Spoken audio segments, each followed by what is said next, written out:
तो आज हम एक्सप्लेन करने वाले हैं अमेज़ॉन प्राइम की सीरीज। तो इसका हम तीसरा और चौथा एपिसोड को आज एक्सप्लेन करेंगे, लेकिन उससे पहले अगर आपने फर्स्ट और सेकंड एपिसोड की एक्सप्लेनेशन वीडियो नहीं देखी है तो डिस्क्रिप्शन में जाके देख सकते हैं। तो आपका टाइम ना वेस्ट करते हुए हम एक्सप्लेनेशन शुरू करते हैं। सीरीज की शुरुआत होती है और हमें दिखाया जाता है माइकल, जो कि अपनी टीम को बता रहा होता है कि हम लोगों को फर्जी नोट जितने भी होते हैं वो सारे के सारे पकड़ने हैं। माइकल सबको पूरा प्रोसेस बता रहा होता है कि किस तरह से क्या होगा। तभी माइकल शेखर को बुलाता है और वो बताता है कि शेखर पहला नाम बताता है मंसूर दलाल का, जो कि जॉर्डन में रहता है। वो इंडिया भी कभी कभी खुफिया तरीके से आता है, इसलिए कोई भी उसकी जानकारी नहीं ले पाता है कि वो कहाँ पर है। इस लिस्ट में दूसरा नाम आता है जीतू काका का और तीसरा नाम होता है सैयद बिलाल, जिसको सभी बिलाल कहते हैं। ये मंसूर के काम को पूरी तरह से देखता है। फिर हमको आरबीआई का ऑफिस दिखाया जाता है, जहाँ पर मेगा होती है और वो कहती है कि जो हमने आपको एक जाली नोट दिया था उसका हमें पता लगाना है। लेकिन वहाँ का ऑफिसर मेगा से कहता हम कोई जेम्स बॉन्ड नहीं है, ये पुलिस का काम है, पुलिस अपना काम करेगी। फिर हमें नेक्स्ट सीन दिखाया जाता है जहाँ पर माइकल एविडेंस रूम में जाता है। वहाँ पर नकली नोट वो कुछ मांगता है अपनी रिसर्च करने के लिए। उसको वो सारे नोट काठमांडू से मिले थे। वो वहाँ से नोट लेकर जाता और वो पहुँचता है एक मोबाइल की शॉप पर। और वहाँ पर माइकल 2 आईफोन खरीदता है उसी जाली नोटों से। एक फोन तो माइकल अपने साथी शेखर को दे देता है और दूसरा फोन रखता अपने बेटे बियोंग के लिए। अगला सीन आता है और हमें दिखाए जाते हैं फिरोज और सनी। वो मिलने आए होते हैं एक एमएलए से। वो एमएलए सनी और फिरोज से कहता है कि हमें 2 करोड़ के जाली नोट चाहिए। वो लोग जब वहां से निकल कर आते हैं तो वो एमएलए का आदमी बताता है कि ये सारे के सारे नोटों की डिलीवरी तुम्हें खुद ही करनी पड़ेगी, एमएलए का कोई भी आदमी यहाँ पर नहीं आएगा। सनी और फिरोज घर पर आते हैं और वो ये बात चाचा को भी बताते हैं, तो उनके चाचा कहते हैं इतने कम समय में ये कैसे हो पाएगा। फिर हमें नेक्स्ट सीन दिखाया जाता है जहाँ पर माइकल अपने बेटे की बर्थडे पार्टी में आता है और हमें यहाँ पर पता चलता है कि माइकल की अपनी पत्नी रेखा से बिल्कुल भी नहीं बनती। इनकी बात डिवोर्स तक पहुंच चुकी है। अपने रिश्ते को जैसे कि तैसे घसीट रहे हैं। फिर हमको नेक्स्ट सीन दिखाया जाता है जहाँ पर मेगा अपने ऑफिस में अपने ऑफिसर के सामने बैठी हुई होती है। वो अपने ऑफिसर से छुट्टी मांग रही होती है क्योंकि उसको माइकल के साथ कुछ दिन काम करना था। फिर नेक्स्ट सीन आता और हमें दिखाए जाते हैं फिरोज और उसके चाचा। वो लोग आए होते हैं एक बूढ़े से आदमी को लेकर। वो उसका पहचान पत्र बनवाते हैं और वो अपनी कंपनी को खोलना चाहते हैं। उसको इसके लिए उनको अप्रूव मिल जाता है। फिर वो लोग अपनी कंपनी खोलते हैं और वहाँ पे काफी लड़कियों का इंटरव्यू लेते हैं, लेकिन कोई भी सेलेक्ट नहीं हो पा रही होती है। तब एक लड़की उनको मिलती है जो कि 3 लैंग्वेज में बात कर सकती है। तो वो लोग उसको काम पे रख लेते हैं। फिर नेक्स्ट सीन हमें दिखाया जाता है जहाँ पर मेगा माइकल के पास जाती है और वो कहती है कि मुझे आपके पास काम करना है। और वो बताती है कि मैं जाली नोटों की एक्सपर्ट हूँ, कोई भी जाली नोट आएगा तो मैं तुरंत पता लगा सकूंगी। फिर मेगा को माइकल एक नकली नोट देता और वो कहता है कि बताओ। वो अपने मोबाइल से एक ऐप खोलती है और वो उस नोट को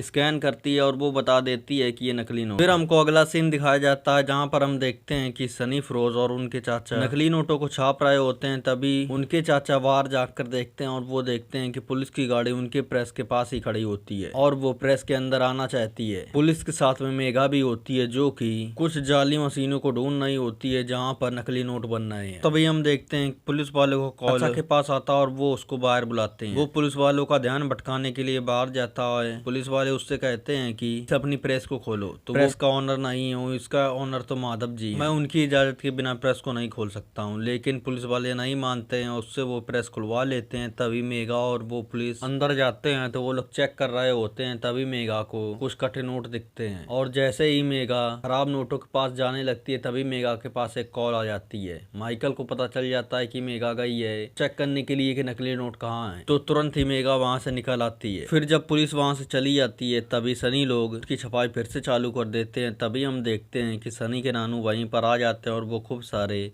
हाथ में नोट पकड़े हुए होते हैं। तभी उनके चाचू देखते हैं वहां पर तो वो लोग डर जाते हैं, लेकिन उनके चाचू समझ जाते हैं कि इन्होंने कुछ देर के लिए अपनी याददाश्त खो दी है। उनको समझ में नहीं आ रहा है क्या हो रहा है। सनी अपने चाचू से पूछता है ये कभी पहले हुआ है, तो वो बताते हैं ऐसा एक बार हो चुका है। नेक्स्ट सीन आता और हम देखते हैं कि फिरोज और सनी जा रहे होते हैं नकली नोटों की डिलीवरी देने। एक चेक पोस्ट लगता है, वहीं पर कुछ पुलिस वाले खड़े होते हैं और वो सनी के ट्रक की तलाशी लेने के लिए कहते हैं। तो वो लोग चढ़ जाते हैं तलाशी लेने के लिए। तभी वो लोग कुछ बॉक्स बॉक्स खोलते हैं तभी उसमें टेलीफोन डायरेक्टरी निकलती है। वो लोग आगे जैसे ही चेक करने जाते हैं तो सनी पीछे एक पैर मार देता है। वहाँ पर बोतल खनकने लगती है शराब की। तो वो लोग चेक करते हैं कि बॉक्स में तो शराब है। तो सनी उन लोगों को बाहर लेकर आता है और कुछ पैसे देकर वहाँ से चला जाता है। तभी वो लोग सूरत पहुँच जाते हैं, अपने माल की डिलीवरी कर देते हैं। तो वो लोग लौटते वक्त बहुत ही ज़्यादा खुश होते हैं और वो पार्टी करने के लिए एक बार में जाते हैं और वो लोग काफ़ी ज़्यादा खुश होते हैं। भी वो लोग पार्टी कर वापस आ रहे होते हैं तभी उनके नानू और चाचू दोनों ही वहाँ पर खड़े होते हैं। तभी उनके नानू को सारी बातें पता चल चुकी होती हैं। तो वो लोग सनी और फिरोज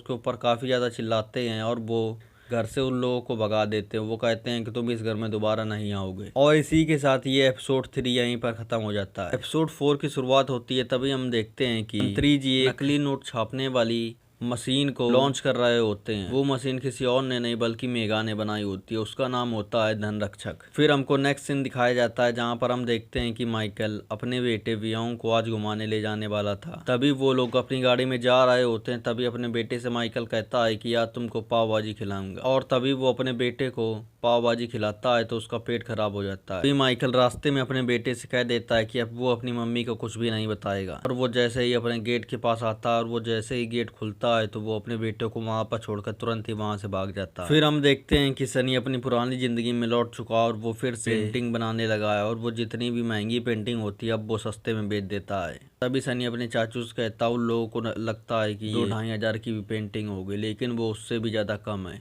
तभी सनी अपने चाचू से कह रहा होता उसने अपने नानू के साथ बहुत ही ज्यादा गलत किया है। फिर हम नेक्स्ट सीन में देखते हैं चाचू अपनी प्रेस में आते हैं और वो देखते हैं कि वहाँ पर सनी के नानू नहीं है। वो चारों तरफ ढूंढते हैं उनको, वो नानू नहीं मिलते हैं। तभी वो कर देते हैं सनी के पास और वो कहते हैं कि तुम्हारे नानू नहीं मिल रहे हैं, काफी देर से मैंने हर जगह देख लिया। तभी सनी और फ्रोज ढूंढने में लग जाते हैं अपने नानू को लेकिन वो कहीं पर नहीं मिल रहे होते। फिर हमें नेक्स्ट सीन दिखाया जाता है माइकल रेखा के फ्रेंड को कॉल करता है और वो उसको काफी ज्यादा धमकी देता है और वो कहता है तुम्हारी ही वजह से हमारा रिश्ता टूट रहा है। फिर हमको नेक्स्ट सीन दिखाया जाता है जहाँ पर पुलिस स्टेशन में सनी और फिरोज आए हुए होते हैं कंप्लेन लिखाने के लिए लेकिन वो काफी ज्यादा बदतमीजी से बात कर देते हैं तो उनको खुद ही जेल में डाल दिया जाता है। तभी उनके चाचू को ये बात पता चलती है तो बुलाने के लिए आ जाते हैं सनी और फिरोज। तभी वहीं पर तो सनी को बताते हैं कि तुम्हारे नानू मिल चुके हैं, वो पास की गली में घूम रहे थे लेकिन उनको कुछ भी याद नहीं होता है। तभी वो लोग घर आ जाते हैं, वहाँ पर उनके नानू सो रहे होते हैं तो सनी और फिरोज चले जाते हैं वहाँ से लेकिन वो जाते हैं डॉक्टर के पास। वो इस कंडीशन के बारे में बताते हैं तो वो डॉक्टर कहता है कि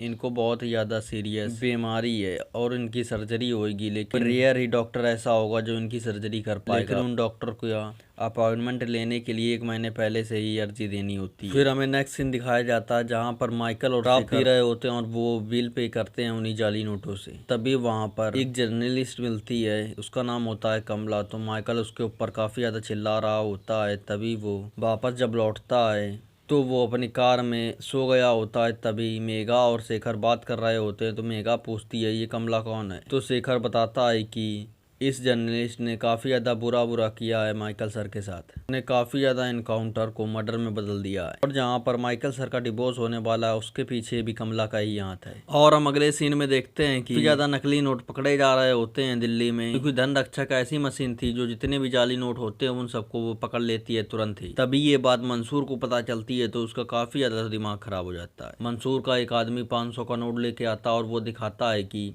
ये नोट भी नकली है लेकिन ये धनरक्षक मशीन में नहीं पकड़ा गया। तो मंसूर जानने की कोशिश करता है ये किसने नोट बनाया। उसके आदमी बताते हैं एक आर्टिस्ट नाम का बंदा है, ये नोट उसने बनाया है। तभी हम देखते हैं सनी और फिरोज अपने घर में सो रहे होते हैं लेकिन कुछ लोग आते हैं उन्हें किडनैप कर ले जाते हैं और वो लोग कहीं और नहीं ले जाते हैं, मंसूर के पास ही ले जाते हैं। और तभी हम देखते हैं कि सनी की मुलाकात होती है मंसूर से। तो वो 500 का नोट दिखाता है और वो कहता है कि ये नोट तुमने बनाया है। तो तुरंत ही सनी वहाँ पर हाँ कर देता है कि ये नोट हमने बनाया है। वो कहता है तुम मेरे साथ काम करोगे। सनी कहता है कि हमने अब ये काम छोड़ दिया है। तो काफी ज्यादा देर तक मंसूर उसको मनाता रहता है और आखिर में सनी उसकी बात मान ही जाता है। तभी हम देखते हैं सनी और फिरोज को सही सलामत अपने घर पर छोड़ दिया जाता है। और इसी के साथ एपिसोड 4 भी यहीं पर समाप्त हो जाता है। अगर आपको ये हमारी एक्सप्लेनेशन वीडियो पसंद आई है तो हमारी वीडियो को लाइक करें और हमारे चैनल को सब्सक्राइब करें।